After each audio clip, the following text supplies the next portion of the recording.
Atreverse a soñar, aprender a creer, sonreír, intentarlo y perder. Atreverse a reír, aprender a llorar, sonreír al partir, sonreír al llegar. Atreverse a saltar a pesar de... ¿Qué tal? ¿Cómo están? Les presento a los invitados que hoy me acompañan. Está con nosotros David Álvaro García, él es director de comunicación de Acento Asuntos Públicos. Bienvenido, David. Muchas gracias, un placer, como siempre. Bueno, hoy tienes en este semirruedo a otro contertulio, es Carlos González Teijón, él es abogado. Carlos, bienvenido. Bien hallados. O sea, y tú vienes a un programa en el que preferentemente hablamos de política a no hablar de política. Se puede hablar de política, pero se puede hablar de política, depende de dónde enfoques el zoom. Lo puedes poner más cerquita ahí mismo en los bandos, en el bandismo, o puedes verlo como una visión cultural, la evolución de una sociedad o los problemas de una sociedad en un momento concreto. Fíjate qué palabra has dicho, bandismo, que no sé si existe, pero me ha sonado vandalismo. No caigamos en eso porque es muy bonito para que nos están viendo. Una vez en Televisión Española tuvieron que corregir a una redactora porque entendió que por vandalismo no lo asociaba a los vándalos de Genserico. Y entonces, claro, provocó en la comunicación un impasse tremendo hasta que alguien le corrigió. Le digo, mira, vándalo viene de los vándalos, que era un pueblo que invadió España, que la cruzó, y son los actuales tunecinos, con Genserico al frente, y tomaron Cartago, le recuperaron a Roma Cartago. Y entonces de ahí viene el nombre de vandalismo, porque cruzaron España masacrando a todo el que pillaban y robándolo todo, y de ahí ha dado el término vandalismo, que la gente no lo sabe. Ves de bandismo de bandos. El problema es que en política todo se ve desde el bando. Mi bando tiene razón, el bando ajeno no tiene razón ninguna. Bueno, pues va de bandos el asunto. Va de bandos, ¿sí? Totalmente. Los bandos, por cierto, de los alcaldes, ¿no? Que suelen ser tradicionales esas hojas que en alguna pequeña población se sigue poniendo impresa, sí. Porque a nivel así de Madrid esto yo creo que no se imprime, ¿no? Bueno, no lo sé, no tengo conocimiento, pero es verdad que en los municipios más pequeños se sigue llevando a cabo esa tradición de colgar el bando municipal en las instituciones públicas. Y los tablones de anuncios. Y los tablones de anuncios. Por orden del señor alcalde. Sí. Hago saber. En letra grande, que todo el mundo lo vea bien, ¿no? Que esto es fundamental, me lo contaba un amigo alcalde, ¿no? Esto tiene que ir en letra muy grande para que lo vean desde los chavales hasta la gente muy mayor. Y poco texto para y que poco no texto y muy claro. Esta es otra de las cosas que en política cada vez es más complejo, ¿no? Se dificultan las cosas para que el ciudadano no lo entienda intencionadamente. Es verdad, pues lo que está complejo es saber muy bien cuántas olas tiene esta pandemia o si es un tsunami. Y ahora ya vamos incorporando nuevas palabras o un vocabulario que significaba una cosa y a día de hoy significa otra totalmente distinto, porque ahora estamos con las cepas, ay amigo, y viene la cepa inglesa. Yo no sé si es que esto de irse de Europa y el Brexit no les ha sentado bien o qué será, lo vamos a analizar ahora mismo con David y con Carlos. También Carlos nos quiere hablar de cable, pero cable con bien clarito. Clave. Iba a decir clave con B, digo, claro, esto... Es clave con B. Con B, que es, bueno, pues del Club Libre de Editores y que estáis intentando pues promover una serie de acciones para evitar esto que se conoce a día de hoy, también con un término sajón, que son las fake news, ¿no? Las noticias falsas, provocadas, no provocadas, madre mía. No sé si vamos a pasar de este tema, pero bueno, tenemos otros para proponerles. El fracaso de las candidaturas españolas. ¿Por qué no sucede siempre en España lo mismo? Vamos a una olimpiada, a un mundial, somos los primeros, somos los ganadores, pero en el último momento, qué mala suerte, el árbitro pitó mal, se tropezó nuestro atleta, y esto no sucede últimamente en el terreno político cuando nos dicen que algunos dirigentes, especialmente vamos a hablar del Partido Socialista, pues están muy bien situados para en Europa ocupar grandes cargos. Pues desde luego ninguno ha salido ganador, nos lo va a contar David Álvaro. También en la reflexión que nos quiere acercar Carlos está el hablar de los medios de comunicación, cómo eran antes, cómo son ahora, el papel, lo que cuesta, el dinero, en fin, todas esas cosas. Y vamos a finalizar pues pensando y valorando que fuera del COVID hay vida y la maldad también sigue existiendo, porque aquí ha entrado como un buenismo utópico y los yihadistas están ahí, hay muchos atentados previstos, preparados, que se estarán sucediendo en este momento y afortunadamente menos, pero han puesto a España en alerta. Así que comenzamos y vamos a comenzar con lo de la cepa. Ahora hablamos de cepas, el Reino Unido ha sobresaltado a todos, la verdad, con la gran cantidad de casos que se están produciendo. A mí hay una imagen que yo no sé si los espectadores la han visto, ¿no?, que me conmueve, me da muchísima pena, que es esas cantidades de filas de camiones, de camioneros que se han quedado ahí atrapados. Además me parece peligrosísimo. Y bueno, pues el debate entre los países que ya existió en la nacimiento o primera hora del COVID, que es cuando dicen cerramos fronteras, no cerramos fronteras, dejamos viajar, no dejamos viajar. ¿Cómo ves este asunto, David? ¿Cómo está? Bueno, yo creo que lo primero que hay que hacer es explicarle a la gente qué es esto de la nueva cepa, ¿no? Porque al final, como tú bien indicabas, nos están inundando de terminología nueva con la que nos familiarizamos muy deprisa, cepas, oleadas, términos virocidas, los virólogos, bueno, pues que yo creo que hay que dejar claro. Una nueva cepa, ha habido 16 cepas antes de esta nueva, porque al final son mutaciones genéticas del virus que se producen con cualquier otro tipo de virus, y la peculiaridad que tiene esta nueva cepa es doble. Por un lado, que está muy focalizada en lo que es Gran Bretaña, y por otra, que tiene un grado de contagiosidad muy elevado, mucho más que cualquier cepa previa que se haya producido el coronavirus. Esto no implica automáticamente que tenga un mayor grado de mortalidad, significa simplemente que es más contagioso y que se propaga más deprisa, y que el foco no es Asia, sino que es Gran Bretaña, que es algo que sentimos como más cercano, y eso dispara las alarmas. Yo creo que lo interesante es analizar la gestión pública que se ha hecho de esta nueva oleada, porque a diferencia de la primera o de lo que vivimos a principios de abril, cuando nos pilló pues de sorpresa, por así decirlo, y no teníamos conocimiento de lo que sucedía, hoy en día ya llevamos desgraciadamente conviviendo con el coronavirus bastantes meses, y yo creo que las instituciones públicas deberían estar preparadas para estas situaciones. Muchos países han tomado decisiones desde el primer momento para evitar que esa nueva cepa inglesa se propagase a sus países, y lo que han decidido es un bloqueo de fronteras, que no puedan llegar ni salir vuelos de origen inglés, y sin embargo, una vez más, uno puede mirar con cierto pesimismo que el Gobierno de España no tomó decisiones en el momento que debía tomarlas, y para que la gente lo sepa, entre el fin de semana la cepa se empieza a propagar y se hace pública el viernes pasado. Entre el fin de semana y el lunes en España han llegado 477 vuelos procedentes de Gran Bretaña, 477. Si eso lo multiplicamos por el número de pasajeros que hay, pues imaginemos la probabilidad de contagio. Esto es una cuestión de números, es totalmente analítico, objetivo, y la probabilidad de contagio es mucho mayor. Pasó en el inicio, fue me parece que con Milán, con un partido de fútbol que no sé, o sea, que era un foco, pero era como a nosotros no nos va a pasar, ¿no? Claro. Y fue pues un foco que nos vino, que no quiere decir que los de Milán sean buenos, malos o regulares, porque aquí no, se estigmatiza a poblaciones, no, sino que allí había un foco y se permitió ir allí, campar cada uno a gusto y volver en esos aviones, gente junta, espacios bajos, reducidos, bueno, la propagación es brutal. Los médicos en la primera oleada lo explicaban muy bien, ¿no? Que no tenemos que centrarnos en si es una manifestación como fue la del 8M o un partido de fútbol, es simplemente que cualquier sitio multitudinario era propicio para que se propagase con mayor facilidad. Pues lo mismo está sucediendo en esta nueva cepa inglesa con los vuelos en España. Mientras países como Francia o Alemania o Italia bloqueaban fronteras y eliminaban vuelos, en España se ha decidido, bueno, esperemos a ver qué dicen las entidades comunitarias, qué dice la Unión Europea, y a su vez delegar la competencia en las comunidades autónomas. Es un problema de fondo, ¿no? Y es la ausencia de liderazgos públicos que tengan esa capacidad para tomar decisiones duras, drásticas, en momentos que así lo exigen. Y este era un momento, una vez más, que exigía una altura de miras y el tomar decisiones que el tiempo dirá si son acertadas o no.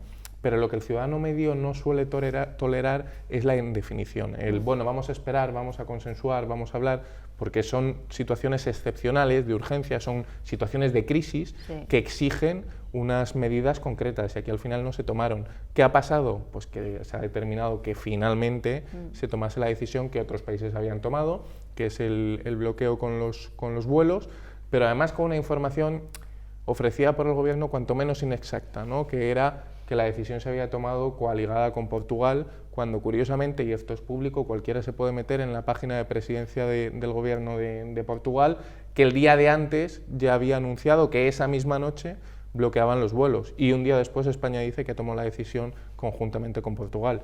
No es de extrañar que no hayamos escuchado a ningún líder político portugués decir que ellos tomaron la decisión consensuada con España, porque la tomaron ellos y España luego se sumó un día y medio después. Por lo tanto, una vez más, sensación de inexactitud en las informaciones, y luego otra derivada que es la gestión de expectativas. La gente está muy cansada con el coronavirus porque al final mediáticamente tenemos el tema de la vacuna todos los días sobre la mesa y hay un conjunto de ciudadanos que con todo el sentido común del mundo piensan que esto es el fin de la pandemia, es el fin del coronavirus. Y es duro decirlo, pero no es así. La vacuna está ahí, la vacuna se está empezando a comercializar, está empezando a llegar a los países de Occidente, pero hasta que se inmunice toda la población va a pasar mucho tiempo. Por lo tanto, yo creo que hay que hacer un poco de pedagogía y bajar un poco las expectativas y los ánimos porque todavía nos queda. Y desde luego con decisiones públicas como esta, pues el escenario no es muy alentador. No, desde luego, y además como has hablado de la vacuna, me ha sorprendido que rápidamente los laboratorios, los dos que ahora pues están más a la cabeza, parece que tienen más desarrollada la vacuna, se hayan apresurado a decir que esa vacuna es muy eficaz también con esta nueva cepa, sin ningún tipo de explicación. O sea, a lo mejor es algo muy sencillo y si tuviéramos pues aquí alguna de las personas del laboratorio, algún investigador nos diría sí, porque es una derivada, pero nos deberían dar un poquito más de información porque yo no entiendo cómo se saca una vacuna para un determinado virus y luego si ese muta también sirve, desde mi ignorancia, pero nos falta información y claridad. Totalmente, tu inquietud es la que tiene la gran mayoría de la ciudadanía. Yo me considero un ciudadano altamente informado y más en este tipo de cuestiones y tampoco tengo claro si es efectiva para esta nueva cepa, si lo será para futuras cepas, porque otra cosa que tenemos que saber también es que esta no es la última cepa del coronavirus que va a surgir. Habrá nuevas cepas con mucha incidencia, con un grado alto de contagio y no sabemos hasta qué punto pueden ser efectivas, no efectivas. Bueno, seguimos un poco con la duda generalizada y con la ausencia de pedagogía de las instituciones públicas. Desde luego. Carlos, no sé, al respecto de esta nueva cepa, si hay alguna historia de romanos que nos pueda ilustrar. Tengo muchos defectos y uno de ellos es que no hablo nunca o procuro no hablar nunca de lo que no sé y de lo que sé a veces parezco dogmático, pero claro, porque creo que sé de lo que hablo, ¿no? De este tema sé poco, puedo enfocarlo desde el punto de vista general, cultural. Hay que ver cómo Alemania, porque tiene que saber quien nos está viendo que la vacuna primera salió en Alemania, salió de un matrimonio de turcos, bien es cierto que él llegó creo que con 4 años a Alemania y ella nació de inmigrantes en Alemania, luego alemanes son, salió en Alemania y la otra en Oxford, aunque Moderna en Estados Unidos está en ello. En España se nos habla de que la nuestra puede que esté dentro de un año, año y medio, entonces a mí lo que me gustaría como país es el ver lo que está sucediendo, que a ver si nos damos un poco de prisa, que dejamos de salir de la contrarreforma, nos incorporamos al mundo de la ciencia, nos incorporamos al mundo moderno. Y respecto a este tema tenemos bastante experiencia con la gripe. Es cierto que las cepas de la gripe también han variado durante varios años y hemos ido combatiéndolas como podemos, ¿no? Respecto a las decisiones políticas, bueno, pues también yo sé que si uno se posiciona políticamente, pues claro, al que no cierne ni a masa no le caen pelos en la masa. Entonces, claro, si se toma la decisión de cerrar la hostelería, pues entonces pobres hosteleros que los hundimos. Si cerramos el turismo, pobre turismo que lo hundimos, que lo hemos hundido. Entonces yo entiendo a las autoridades españolas, sean las que fueren, que lucharán con las mentirijillas que puedan hasta el último momento para no hundir el turismo español. Entonces, claro, si cerramos además el turismo británico, que nos venía tradicionalmente en estas fechas, a las islas sobre todo y al sur, ¿qué hago? Sí. Y hay un flujo ahí que no solamente es de turismo, sino que es un flujo muy interesante de españoles que están muy bien valorados, como son toda la parte de médicos y enfermeras. Hay muchísimos, no sé si entre 5.000 y 7.000, y entonces, claro, pues estaban viendo que se habían hecho sus pruebas y todo para poder venir. Claro. Sí, difícil, desde luego, creo que en eso estamos todos de acuerdo. Sí, difícil totalmente. es decidir, pero es que no es que por el sueldo tienen que decidir, no, es que están ahí porque se han presentado, porque les han elegido, entonces tienen que decidir. Bueno, pero están luchando por mantenerse en el puesto, entonces saben que lo que digan se van a equivocar y la gente entonces les va a echar. Entonces tienen que mentir lo que puedan para ver cómo consiguen.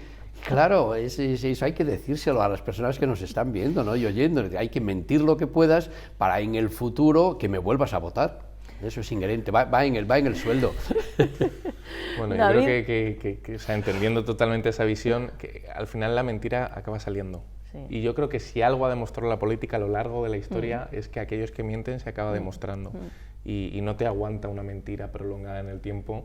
Es mejor ir de cara y sobre todo que a los políticos se les exige que tomen decisiones, porque para eso están, para eso se presentan unas elecciones y en momentos de crisis, en momentos excepcionales como este, hay que tomar medidas excepcionales y salgan bien o salgan mal. Lo que la gente no entiende es la ausencia de toma de decisiones. No, como el carnet que hay que llevar con todas las medidas de cada comunidad autónoma, ¿no? Que dice, no va a haber 17 Navidades, ¿no? Hay 8.451 y cada día cambian, pero eso sí que muta. Bueno, totalmente. Eso sí que muta. El otro día contaba un profesor de, o sea, imagináis en el año 2040 cuando se hagan exámenes de selectiva y pregunten, explíqueme usted las restricciones de movilidad de la crisis del coronavirus en 2020 por comunidades autónomas. Esa sí que es y dicen, buena. van a pillar, estos que van a pillar. Quieren que suspenda seguro, Total, porque yo creo que imposible. es imposible, además según el día y según la hora Claro, también. es imposible, no puedes descifrarlo, Bueno, no hay pues, examen que aguante no, eso. desde luego, pues vamos a hablar ahora de los editores. Fíjate, Carlos, que no lo podía decir bien, porque claro, escribir clave con B, pues cuesta, pero claro... Ahí está el impacto visual. David Álvaro sabe muchísimo más que yo de comunicación, él sabe que el impacto visual y el impacto de esa atracción, esto está mal escrito, sí. Es que esto significa Club Libre de Editores. Bueno, Club Libre de Editores es cambiarle el nombre, como se dice ahora en términos anglosajones, el rebranding de una marca que era la Asociación Española de Editoriales de Publicaciones Periódicas, AEPP, que solo los que estábamos dentro ¿Que nos gustaba lo del PP sabíamos o qué? publicarlo, sabíamos... ¿Que no les gustaba lo del PP a algunos o qué? Bueno, sabes que ahora se llama PP, antes se llamó Alianza Popular, y luego todo en otro momento que iba cambiando. Bueno, que era muy largo, ¿no? Sí. Era muy largo, difícil de explicar, se te lo engabalatraba o te trababa la lengua constantemente, entonces, bueno, ha surgido un nombre nuevo que se llama Clave, Club Libre de Editores, y lo que se trata es de aceptar este gran cambio que en los medios de comunicación se ha producido, porque como vivimos tan deprisa en el coche, vemos los árboles y no nos acostumbramos que venimos de Castilla, donde no había ninguno, y ha sido 100 kilómetros más atrás, ¿no? Entonces, yo como soy del Bierzo, pues claro, veo más los árboles, claro, pero arriba en Castilla hay muchos menos. Entonces, no vemos que hace 20, 22, 25 años los diarios que se editaban, la publicidad. Ayer en un informe que estaba leyendo sobre el tema yo mismo me asustaba. La publicidad ha pasado en 20 años a poco más del 15% de la que había. Entonces, dicho así, nos asusta. Estamos hablando de impreso, o sea, de papel. De publicidad. Dinero en publicidad. Pero en editores, o sea, ¿estáis los que publican en papel o también están contemplados los digitales? En todos. Ah, vale. En todos. Es vale. decir, la mutación que se ha producido de la publicidad a las cookies, a Google, a Amazon, es enorme. O sea, es otro mundo que como nos hemos acostumbrado muy rápido no lo vemos. El papel, es decir, lo que costaba una rotativa, el imprimir el papel y cómo todo eso ha prácticamente desaparecido. Hablábamos el otro día, no pudimos, de los podcasts, sí. Cómo ha cambiado la comunicación. Y luego vamos a la ideología que había detrás, cómo cada periódico se aceptaba que seguía una línea ideológica, una línea editorial. Bueno, todo eso ha desaparecido por completo, aunque no, por lo menos en los términos que existía antes. Entonces, pues Clave lo que quiere hacer es ser clave en el futuro, entrar ahí en ese nuevo mundo de cómo los pequeños editores que antes no existían, cómo los agrupamos. Pues por ejemplo hemos creado una línea en la que les permitimos a los únicos que se reagrupen entre ellos y paguen una cuota 20 o 30, los pequeños digitales, porque claro, pagar una cuota como asociación les resulta imposible, posible, pero bueno, es un coste enorme. Un bloguero que quiera ser honesto y decir la verdad, ¿es editor, no es editor? Claro. ¿Cómo lo contemplamos? Si realmente hace un buen trabajo, ¿se le valora, no se le valora? ¿Es evaluable? Y luego está la monetización, claro, que es un cambio en el que aún nadie ha entrado, nadie lo ha conseguido, no lo ha conseguido el grupo Prisa y no lo ha conseguido el grupo Vocento y no lo han conseguido los grandes grupos, es decir, cómo transformas en dinero aquello que antes estaba muy fácil, suscriptor, comprador del periódico en el kiosco, la publicidad. o la publicidad institucional. ¿Qué ha pasado y pasa con la publicidad institucional? Seguro que David conoce muy bien cómo se cuece todo eso, ¿no? Yo hay 20 años también pues he visto cómo lo ha tratado un partido, el otro, un gobierno, el otro, y vemos las constantes, ¿no? Entonces, todo eso no somos capaces de verlo, pero en 20 años es que ha dado un vuelco enorme. ¿Quién forma parte de la organización? El presidente de la asociación es Arsenio Escolar, que lo lleva, era también de la EPP. El vicepresidente es Ignacio Rojas, del Grupo Peldaño, que es muy conocido, tiene 15, 20 cabeceras en estos momentos. La vicepresidenta Matilde Pellegrí, del Grupo Senda, buena amiga, que la conoces tú. Y el tesorero es Juan Checa, del diario.es. O sea, son digitales, revistas especializadas. Sabes que Matilde Pellegrí, debemos hablar de ella porque es una mujer empresaria maravillosa, dedicada a su grupo, y está especializada en lo que ella ha inventado el término senior, que es todas aquellas publicaciones para personas mayores de 55 años que están jóvenes, majos, bien, están algunos prejubilados, otros han terminado su vida laboral, están sanos, quieren viajar, quieren moverse, ¿qué hacen? Todo eso ha cambiado también, y ella tiene unas publicaciones muy buenas respecto a este tema, tanto desde el tema sanitario como desde el tema de viajes, etcétera, etcétera, etcétera. Y me comentabas hace unos días, Carlos, que estabais llevando a cabo, querías llevar a cabo una serie de iniciativas para intentar frenar, prevenir, no sé, diferenciar todo esto de las noticias falsas, las fake news.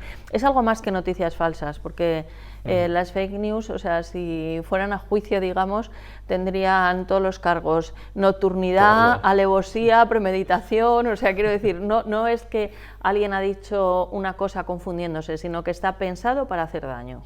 Yo creo que es muy sencillo explicar que nada perjudica más a un médico que un loco practicando medicina, porque automáticamente genera desprestigio de la medicina, y cuando alguien va a su médico o va ya en último momento va desconfiando.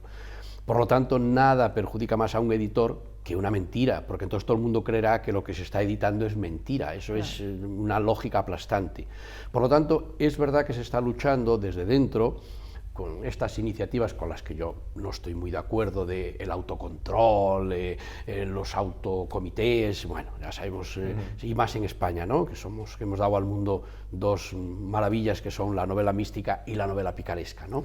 Entonces, sabemos cómo funciona todo esto. Entonces, es verdad que estamos luchando contra las fake news, estamos luchando con mecanismos de cómo se puede controlar todo eso, pero en la práctica es muy complicado porque, como el COVID, o impides que entre la gente y tengamos turismo, o velas por la sanidad, que es imposible, porque vivimos en un mundo globalizado, y entonces se te cuela por un lado el COVID y lo tapas por el otro. Taparlo es muy complicado, pienso yo, en lo poco que sé. Entonces, en este caso concreto, o se caen esos comités comunistas de aquí solo se publica lo que yo digo, y ya sabemos el efecto que han producido en la historia, o tenemos que permitir esa libertad de expresión que muchas veces raya incluso en la mala educación. Pero supongo que tú querrás opinar sobre eso y tendrás opinión sobre cómo enfocar ese espinoso tema. Bueno, yo creo que punto número uno, lo que hay que darles es la enhorabuena, ¿no? Porque es necesario, es bonito y es alentador ver que la sociedad civil se organiza, sea en el ámbito que sea, es fundamental para que las cosas salgan bien en la vida, ¿no? Que la sociedad se organice, y me parece esencial, y más para un tema tan bonito como este.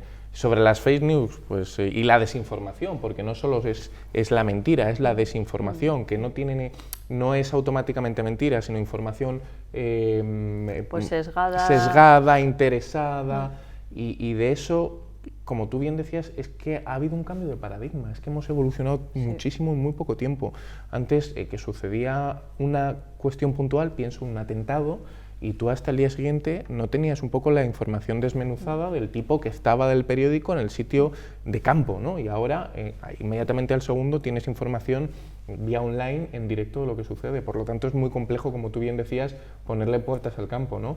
Y por otro lado estamos viendo, yo vuelvo a traerlo a mi lado, ¿no?, interesado, que es el análisis público político, como en algunos países hay dirigentes políticos que han ganado elecciones con esa premisa de desinformar a la sociedad. Estoy pensando en la campaña de 2016 de Donald Trump, que tenía un tipo muy interesante desde el punto de vista analítico de la trastienda de la campaña electoral, que es Steve Bannon, Steve Bannon tenía clarísimo que lo primero que tenía que hacer era comprar pequeños medios de comunicación que fuesen una especie de panfleto de sus propias ideas, fuesen verídicas o fuesen mentira, y con eso utilizar un sistema que fuesen replicando sus militantes, sus seguidores, para conseguir simplemente ese fanatismo. Que yo creo que si algo tiene la información es que elimina el fanatismo, ¿no? Elimina eso que hablábamos antes del lado emocional y te deja el argumento cerebral, te deja el argumento objetivo, te deja la información y como se suele decir, ¿no? Toda la información y tuyas son las conclusiones, pues un poco esa idea. Y hoy en día hay mucha gente que lo único que busca es leer lo que ellos ya piensan, ¿no? Esa autoafirmación de sus pensamientos propios. Ese sesgo de información que es lamentable porque elimina el pensamiento crítico y elimina la objetividad. Por eso yo creo que tenéis una labor por delante muy interesante, pero muy bonita y encomiable.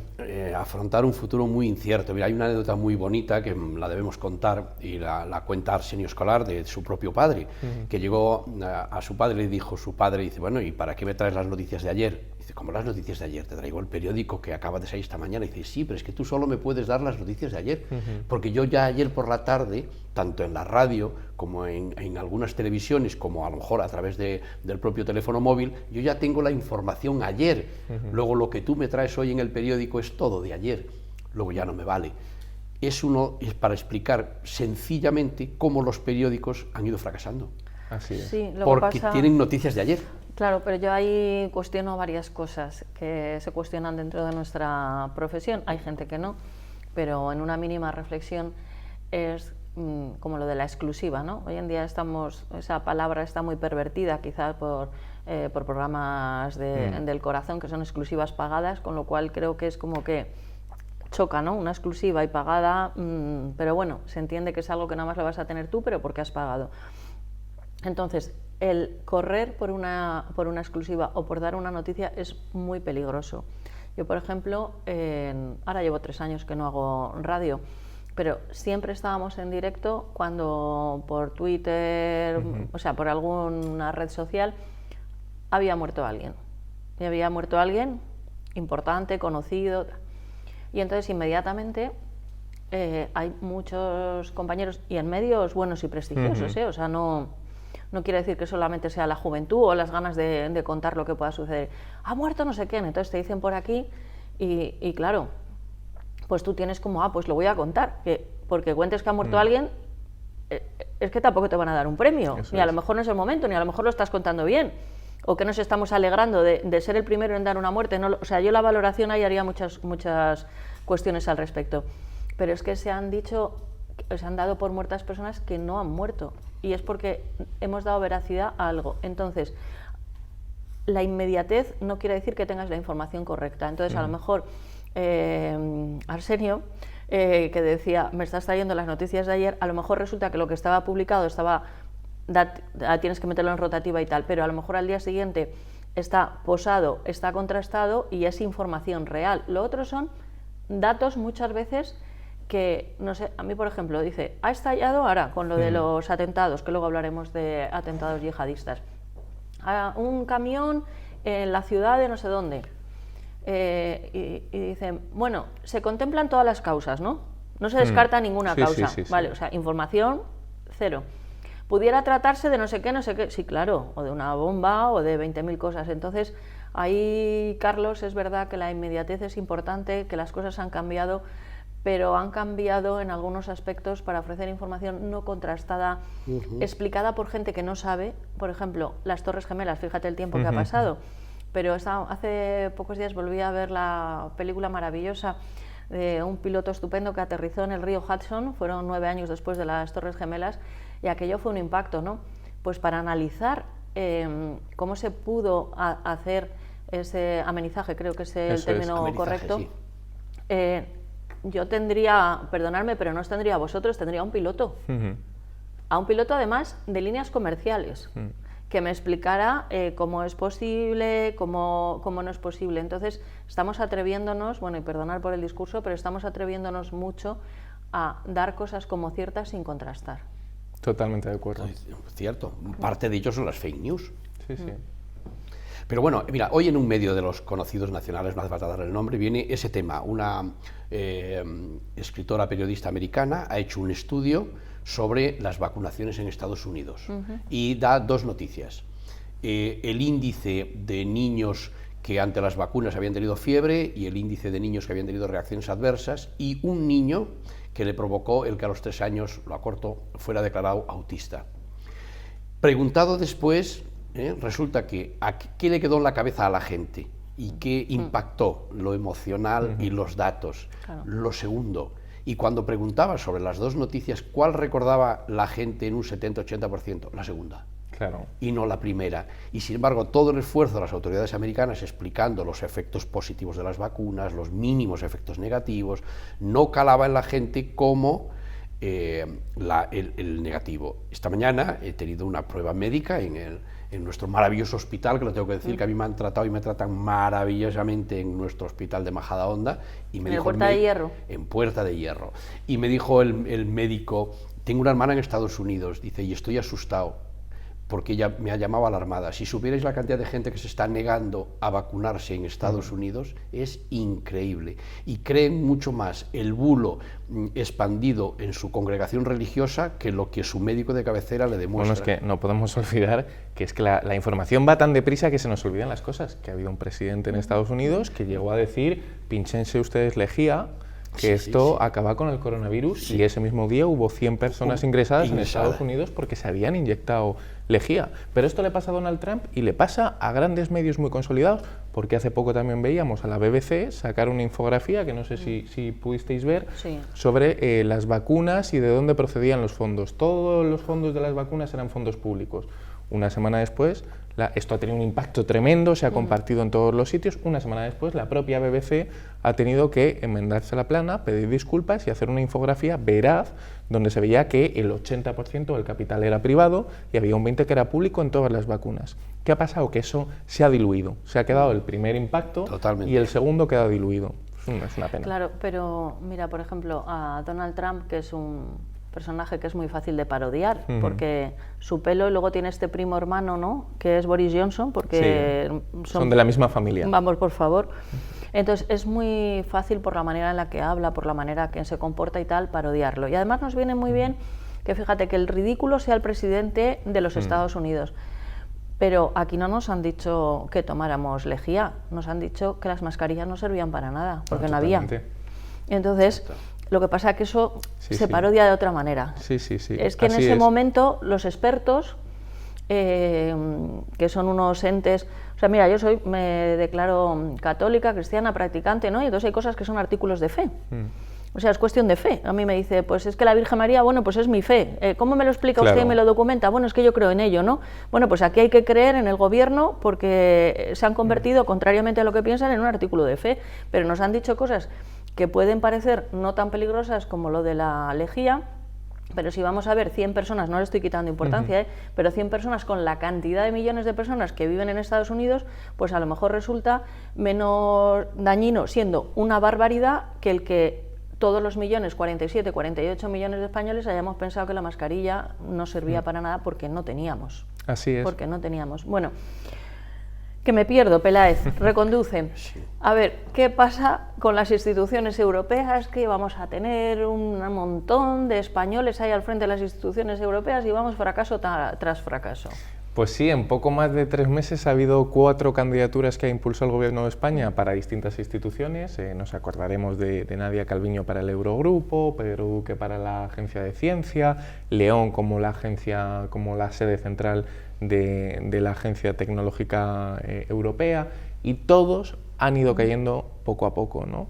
Yo creo que en el fondo es una cuestión de estrategia. Esto, para que todo el mundo lo entienda, voy a contar un caso personal, porque esto la gente lo entiende con casos de la vida cotidiana, ¿no? Yo cuando con 18 años empezaba a salir a discotecas con mis amigos y a lo mejor hablaba con una chica y luego venía uno, y yo llevaba media hora hablando y venía uno que yo decía que pues es más feo, es más bajito, ¿no? Y se ligaba con la que yo estaba hablando y decía, joder, ¿qué pasa? Entonces después iba a otra y me pasaba lo mismo y otra, pues al final que me di cuenta, oye, David, es que no tienes estrategia, hay que centrarse y hay que tener una estrategia, ¿no? Esto es así, porque si tú tienes estrategia tendrás más posibilidades de éxito. Qué bueno. Y a partir de ahí, oye, la cosa no mejoró sustancialmente porque, oye, uno hace lo que puede Pero con lo tú que tenías tiene, tu estrategia. pero yo tenía mi estrategia y te dabas cuenta que en el fondo... Bueno, yo creo que mejoró mucho porque tienes una mujer maravillosa y estupenda, así que posiblemente no fue Pero es fruto de la verdad que estrategia, cuando sino tú de la veías- verdad. Mira, no cuando quiere tú ya ve- tanto terreno personal, no quiere, ¿eh? Cuando tú veías que venía otro y ligaba con la chica con la que tú estabas Ya. hablando, pues en el fondo, ¿qué había? Claro. Había seguridad, había confianza en uno mismo, había una técnica, había un tema de conversación. Pues esto, que es un ejemplo muy tonto, ¿no? Nos vale para la política actual. ¿Qué pasa? Que el gobierno de España, como diríamos en el ámbito del ligoteo, está tirándole fichas a todo. Sí. Y entonces no se centra, no tiene una estrategia y puesto que ve vacante, ahí mandamos al nuestro. Y eso, que pues en Europa no se ve con buenos ojos, punto número uno, porque hay una mentalidad más pausada, sobre todo en nuestros socios de medio norte Europa. Los latinos ya sabemos que por propia idiosincrasia somos más impulsivos, pero no está bien visto en Europa que tú vayas a todo, que vayas, que intentes pescar con las redes de profundidad, sino que vayas con tu caña de precisión al puesto que quieres y de manera quirúrgica intentes conseguirlo. Y es lo que ha sucedido, que al final, puesto que quedaba vacante en Europa o posible candidatura que había, ahí España metía lo suyo. Que quien nos escuche dirá, bueno, no está mal, hay que intentarlo, pero claro, cuando uno conoce las instituciones comunitarias y conoce cuál es el funcionamiento de la Unión Europea, los equilibrios de poder que hay, no todo es única y exclusivamente tú pon tu candidato, que puede ser buenísimo, pero es verdad que somos una alianza de 27 países con 500 millones de ciudadanos en Europa y que al final, oye, necesitas tener unos equilibrios, no pueden ser todos españoles, y eso se vio bien en los gobiernos tanto de Zapatero como de Mariano Rajoy, donde había un equilibrio, tú tenías 1 o 2 comisarios europeos, 1 o 2 personas en cargos intermedios, y España está jugando esa estrategia de vamos con todo. Y cuando vamos con todo es muy peligroso porque te puede salir o muy bien o muy mal. Y lo que se detecta de fondo es una ausencia de estrategia. Desde Entonces luego, yo creo que el me problema... has pasado una relación, David, que es, o sea, Nadia Calviño, que pudo presidir el Eurogrupo. La ministra de Asuntos Exteriores, Arantxa González Laya, la Organización Mundial del Comercio. León, que ha podido ser sede del Centro Europeo de Ciberseguridad. Y el ministro de Ciencia, Pedro Duque, que también pues, podía haber dirigido la Agencia Espacial Europea. Eso es. Además, Pedro Duque, bueno, hasta que llegó a ser ministro, yo creo que era una persona con una reputación muy grande. Tremenda. Y Yo- León, el caso de León, Bueno. que León, que sepamos que como centro de ciberseguridad europeo, quien le ha ganado ha sido Bulgaria. Que yo no quiero desmerecer a Bulgaria, pero es cierto que como epicentro de la ciberseguridad europea tampoco a lo mejor nos parece el mejor competidor. Pero ese es el problema. Pero Bulgaria está muy tenía... bien que digas quién ha ganado, porque claro, ahí nos sitúa, Eso dices, es. vale, ¿quién nos ¿Qué ha ganado? sucede con el que gana? Que tenía su objetivo muy muy claro y solo apostaron por eso. Y se dedicaron a negociar, que en el seno de las instituciones comunitarias las negociaciones, los procesos, tanto bilaterales como multilaterales, son fundamentales.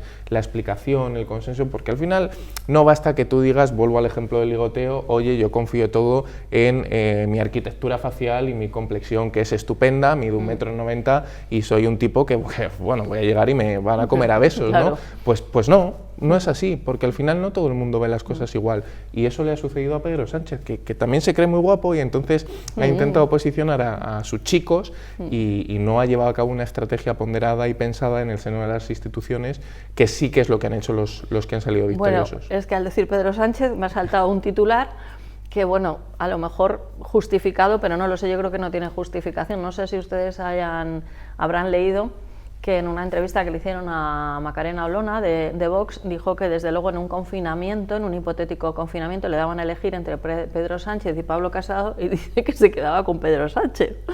Y, políticamente no sé el valor ni el impacto que puede tener, pero desde luego son de esas cosas que dice, a mí que me lo expliquen porque no lo entiendo, ¿no? Es el que le parece más guapo, lo he hilado a esto. Sí, yo no sé si lo tenía ponderado o no, pero quizás sea que también como técnica puede ser efectiva. No Para sé devaluar para despreciar, tú desprecia a tu Casado. adversario. Esto es fundamental, ¿no? En política se hace mucho. Si tú quieres hacerle crecer a tu adversario, solo tienes que nombrarle. Esto pasaba mucho cuando Íñigo Errejón intentó cuando le presentarse quieres hundir, ¿no? contra Pablo Iglesias, desde facciones del centro-derecha, de Sí. PP, Ciudadanos o Vox, lo que decían, hay que mencionar mucho a Íñigo, porque cuanto más le mencionemos, Claro. como somos el adversario inmediato, le hacemos crecer. Sí. Entonces, si tú lo que quieres es que crezca un adversario tuyo para que le quite al otro, le tienes que nombrar mucho. Ay, qué difícil. Pues eso que hablabas de las negociaciones, he recordado en otro ámbito, ya más cultural, dedicado a Carlos.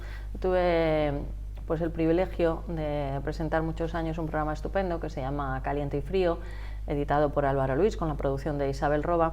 Y en el inicio mi compañero era Alfonso Eduardo, es un periodista al que nombra así también Carlos Herrera, pero es Alfonso Eduardo Pérez Orozco, él en mucho tiempo en Televisión Española también, porque decía, a mí depende de qué idioma que me paguen, porque tenía un acento andaluz increíble, pero cuando tenía que hablar un castellano perfecto lo hablaba, un inglés también o un francés, y retransmitió muchísimos años las ceremonias de los Oscar. Y dice, es que cuando vamos en España, películas, dice, pues hay que hacer pues unas fiestas previas, unas negociaciones, en fin, todo en esta Eso vida es. lleva una preparación. Y entonces pues vamos con esos caballos supuestamente ganadores, pero lo que llevamos es un tropel sin preparación. Totalmente, porque además en este caso que la gente tenga todos los datos sobre la mesa, que la ministra de Asuntos Exteriores, la propia Nadia Calviño, Pedro Duque, que son perfiles excepcionales, son muy buenos y tienen una trayectoria que avala y justifica que se pudiesen postular. Pero ¿qué es lo que ha fallado? Esa estrategia previa de articular un cronograma de tiempos, si se me permite la expresión, de saber qué quieres hacer en cada momento y con quién vas a interlocutar para negociar y posicionar a tu candidato. Y como ha sido con 4 candidaturas a instituciones europeas en muy poquito tiempo, pues al final te han salido todas mal. Pues claro que no. Estamos minutos finales, vamos a hablar un poquito del yihadismo y luego te dejo que apostilles si Yo quieres quería decir algo sí. sobre esto, pero bueno. Bueno, del en un minuto, yihadismo. tienes un minuto para que no te para decir quejes. esto. Bueno, Un también minuto bien hay un empleado problema- en esta vida. Hay un problema cultural. Es decir, ¿os acordáis de Syriza? No iba Syriza a comerse el mundo, no iba a comerse Europa. ¿Dónde está hoy Syriza? También hay un problema, esto os va a gustar a los dos. A ver. Hay un dicho que dice que todo aquel que a los 20 años no fuera de izquierdas es que no tiene corazón. Y Pues el yo que no a he los- tenido corazón nunca, porque y no el- lo he sido nunca. O sea y que- claro, y el que a los 40 no sea de derechas es que no tiene cabeza. Entonces también a lo mejor hay mucho de esto de cara a Europa, es decir, a lo mejor a España quiere llevar a Europa, como está triunfando ahora esa radicalidad de la izquierda que nadie quiere y que nadie va a querer, porque a lo mejor no hay cabeza. Y por lo tanto a lo mejor hay que también enfocarlo. ¿Pero esto es lo que ibas a contar? No desde ese punto de vista, sino verlo claro. desde el punto de vista de que a lo mejor la cabeza pues falla un poco, ¿no? A lo mejor la vida es más de educación, que llevamos fracasando. ¿Cuántas leyes de educación llevamos fracasando? Eso hemos hablado Y Pues aquí 8. metiendo a los dos partidos políticos, no a uno, sino a los todos, dos. a A los todos. dos, Sí, es decir, sí, sí. porque aquí no se potencia la educación, sino la tontería. Y claro, cuando vamos a Europa con la tontería, pues a lo mejor nos dicen que no. Bien, pues en tiempo récord, pero creo que es importante, bueno, pues mira, reír, pero ponernos serios también. Los Estados Unidos de Norteamérica han alertado que hay peligro de atentados en España, de Sí, atentados yihadistas. los servicios secretos de Estados Unidos, en concreto la CIA, periódicamente emite informes para los demás países del mundo sobre el nivel de alerta terrorista. Ellos tienen un potencial de inteligencia tremendo, es la mayor agencia de inteligencia del mundo es la CIA, y han emitido una alerta a toda Europa con especial énfasis en España para las fechas navideñas. Hay que decir que España lleva bastante tiempo en nivel de alerta 4, hay un máximo de 5, estamos en 4. Entonces España lo que ha hecho, que esto es muy curioso, es que para no crear una alarma social, en condiciones normales hubiésemos elevado el nivel a nivel 5 de alerta, lo que ha hecho es crear un nivel 4+, donde hay mayores cuestiones de seguridad, mayores controles policiales, mayor vigilancia de posibles células, pero no han querido elevarlo a nivel 5 para no alarmar socialmente. Y yo creo que, volviendo a lo que comentábamos antes, que hay que hacer un poco de conciencia social porque hemos olvidado el peligro de los atentados, que sigue estando vigente, y hemos normalizado. Hemos llegado a ver cómo hace 4 o 5 años había un atentado yihadista en Europa y abría los informativos. Hace escasos meses hemos visto cómo en Francia degollaban a un cristiano Qué en una horror, iglesia, degollado, y tú Es entrabas en los horrible. medios de comunicación y era la quinta o sexta noticia informativa del día, no acaparaba el foco mediático. Y eso entristece porque al final, ¿qué significa la normalización? El normalizar, como sucedió en España con ETA, en un momento dado normalizabas una serie de acciones que yo creo que desde un punto de vista humano no debemos de normalizar y que debemos de seguir estando en alerta. Y ahí hay un debate muy interesante entre el concepto de seguridad y el concepto de libertad, que yo creo que pueden cohabitar perfectamente, pero hay distintas sensibilidades políticas que entienden la seguridad y la libertad desde distintos prismas. Y en estos momentos beneficia, bien entendido, la situación del coronavirus porque limita mucho los movimientos. Lo que pasa que es verdad que con toda la crisis migratoria que estamos viviendo, en Canarias ha entrado mucho inmigrante sin control y hemos visto como los últimos atentados que ha habido en Europa, curiosamente venían de camuflados como inmigrantes que llegaban por Italia. Bueno, y que hemos visto unos cachas, o sea, personal militar, evidentemente, metido ahí. Dicen que inclusive, no lo sé si es verdad, si se ha podido contrastar, pero dice que algunos venían con un sello que eran de ejército. Pero desde luego que sí que tú ves a una persona cuando es un emigrante desesperado, cuando ha hecho un viaje pues que viene desnutrido, deshidratado y de todo, a cuando ves una persona que más bien le parece que va a competir en unos Juegos Olímpicos. Es que hemos visto, o sea, es una cosa sumamente extraña. Al respecto, Carlos, no sé si quieres decir algo. Que creo que es un tema muy, muy grave, pero muy profundo, y a mi modo de ver no se está abordando. No se está abordando porque cuando hemos resuelto en España, y ahí sí que ha habido colaboración política de los dos grandes partidos, cuando se ha resuelto el problema social, es decir, cuando en un municipio del País Vasco no se alabó al terrorista y se criticó o incluso hasta se vilipendiaba a la víctima, ¿no? Algo habrá hecho, ¿no? Claro. Entonces, cuando se resuelva ese tema, tendremos resuelto, sin dejar de lado la inmediatez del atentado. ¿Cuál es el grave problema? Que primero lo denunció una gran periodista italiana y la echaron prácticamente de los medios de comunicación, luego lo han hecho algunos intelectuales franceses, los han echado, que es que debemos plantearnos de una vez por todas qué pasa con el Islam y qué pasa con el islamismo. Lo que ocurre es que ahí pues surgen un poco como qué pasaba con ETA dentro del mundo vasco y Sabino Arana, y hoy ya podemos hablar de ello, y hasta hay Patria, y ya hay otros libros muy buenos, pero hace años no se podía hablar de ese tema. Entonces yo creo que va siendo hora que empecemos a hablar de ese tema y en profundidad. El problema es que está vetado. Y mientras no resolvamos ese problema social de saber que una persona que tenga la ideología política que tenga o la religión que tenga, que se meta en un avión con una bomba, es pues una bestia o es otra cosa. Bueno, es que si lo hace en nombre de la libertad suprema, hay que entenderle un poco y hay que comprenderle porque tenía buenos ideales, ¿no? Y entonces, mientras no resolvamos ese tema, yo creo que vamos a tener el otro, y además a límites bastante más elevados.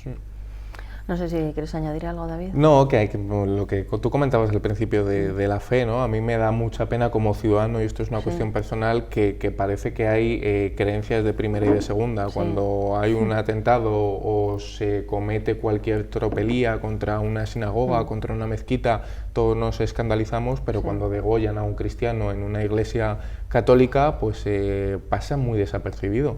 Y siguen habiendo masacres de cristianos en partes del mundo de manera cotidiana, y no hay una conciencia interior ciudadana de manera individual ni colectiva de que eso esté pasando.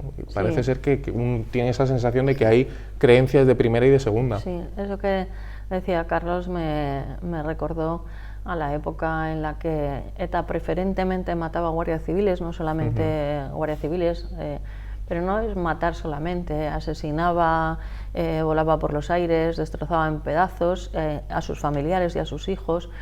El cuartel de Zaragoza. Horrible, el atentado al cuartel de Zaragoza, brutal. Y luego había personas que, como son guardias civiles, ¿no? Y a lo mejor no tenían ninguno en la familia. Eso es. Y ya cuando entonces ya empezaron a ver que hasta de su ideología, de su partido político también los asesinaban, o que hacían el atentado como el de Hipercor o tantos otros que hemos visto, entonces ya cuando ves que te puede tocar a ti, pues parece.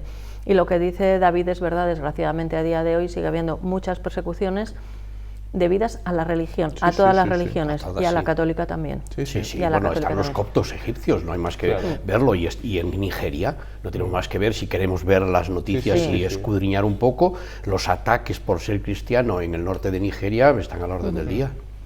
Bueno, chicos, pues muchísimas gracias por venir. Carlos González Teijón, ¿has estado a gusto? Muchísimo, y he conocido a David Álvaro, que se ha casado con una vallesoletana. Yo soy berciano de pro, y las cepas que yo defiendo no son las del virus, sino las del vino bordelés que tenemos allí, el Mencía del Bierzo y el Godello, y yo creo esas cepas que me encantan. Sí, lo que pasa, tendrás que venir otro día a hablar de ello, porque dice que es gallego. Anda. Bueno, esto da para mucho programa, ¿eh? Yo, dice la canción, no me llames gallega, que soy berciana, 4 leguas para arriba de Ponferrada.